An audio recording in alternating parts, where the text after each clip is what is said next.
दोस्तों, स्वागत है आप सभी का मेरे चैनल इंग्लिश फॉर ऑल में। पिछले वीडियो में अपन ने सोनेट के बारे में देखा था, लिटरेरी टर्म सोनेट। आज आपके रीड के यूनिट थर्ड में एक और लिटरेरी टर्म जो आपकी है वो है शॉर्ट स्टोरी। उसके बारे में देखें। चलिए आगे देखते हैं आखिर में शॉर्ट स्टोरी क्या होती है।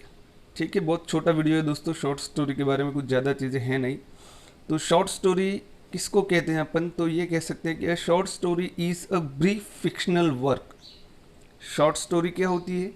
एक संक्षिप्त, सबसे पहली चीज़ ये ध्यान में रखनी है इसका अपन को, ये ब्रीफ होती है, संक्षिप्त होती है, फिक्शनल वर्क है। ये एक काल्पनिक कार्य होता है जो किस में लिखा हुआ रहता है? Written in prose. जो किस में लिखा हुआ रहता है? प्रोज में लिखा हुआ रहता है। ठीक है। दूसरी चीज़ इसके बारे में जो आपको ध्यान रखनी है वो है इसके अलग अलग नाम थे। पहले क्या किया जाता था? कहानियाँ ओरली बोली जाती थी, ठीक है ना, मौखिक रूप से। तो एनेक्डोट है, फेबल्स है, फेरी टेल है, पैराबल्स है। ये अलग अलग रूप थे जिनके द्वारा कहानी को क्या किया जाता था? ओरली कहा जाता था, क्योंकि तब लिखने की परंपरा शुरू नहीं हुई थी। तो ये सारी चीज़ें हैं, फेरी टेल्स है, पैराबल्स है, फेबल्स है, एनेक्डोट्स है, are all examples of oral story telling. Orally कहानी कहने की ये परंपराएं थी that help to shape the short story. और इनसे धीरे धीरे क्या बना? शॉर्ट स्टोरी का निर्माण हुआ। ठीक है। उसके बाद है it focuses on the course and outcome of the events. Short story जो होती है वो किस पे फोकस करती है? तो द कोर्स यानी वो जो स्टोरी है वो किस तरह से आगे बढ़ती है, उसका रास्ता कैसा रहता है, हाउ इट प्रोसीड्स, ये किस तरह से आगे बढ़ती है वो, and outcome of the events, और जो इवेंट्स हुए हैं कहानी के अंदर उसका आउटकम यानी उसका परिणाम क्या निकलता है, उस चीज़ पर शॉर्ट स्टोरी हमेशा फोकस करती है। फिर देखते हैं इसके बारे में कि इट डिफर्स फ्रॉम नॉवेल। अब देखिए, शॉर्ट स्टोरी और नॉवल दोनों गद्य में लिखे हुए रहते हैं, तो दोनों में फ़र्क क्या है? तो दोनों में फ़र्क ये रहता है कि it differs from novel in dimension. Dimension यानी आयाम में।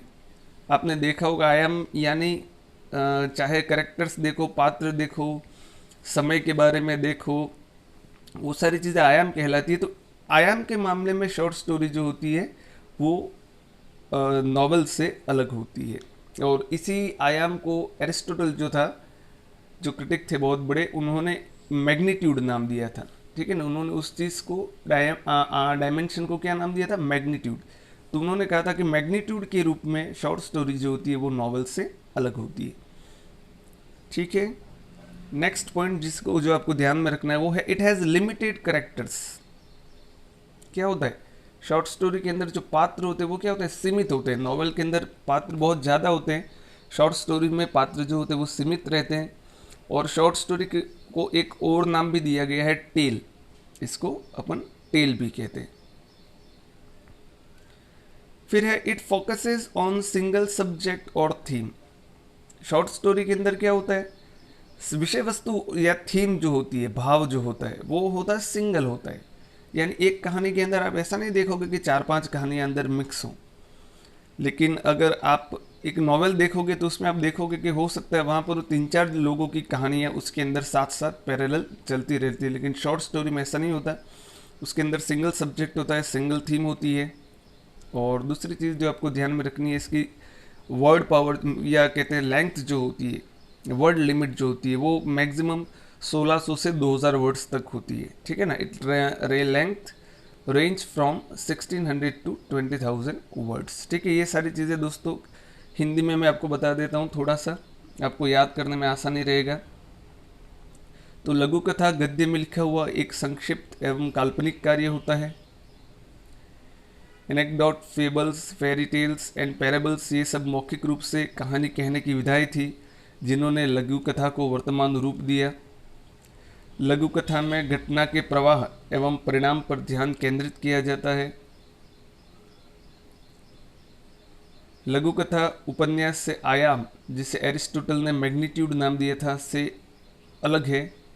इसमें पात्र सीमित होते हैं, इसे दूसरे शब्दों में टेल भी कहा जाता है। इसमें एक विषय वस्तु या भाव पर ध्यान केंद्रित किया जाता है। इसकी शब्द सीमा 1600 से 20,000 शब्द तक सीमित होती है। ठीक है दोस्तों, ये शॉर्ट स्टोरी थी।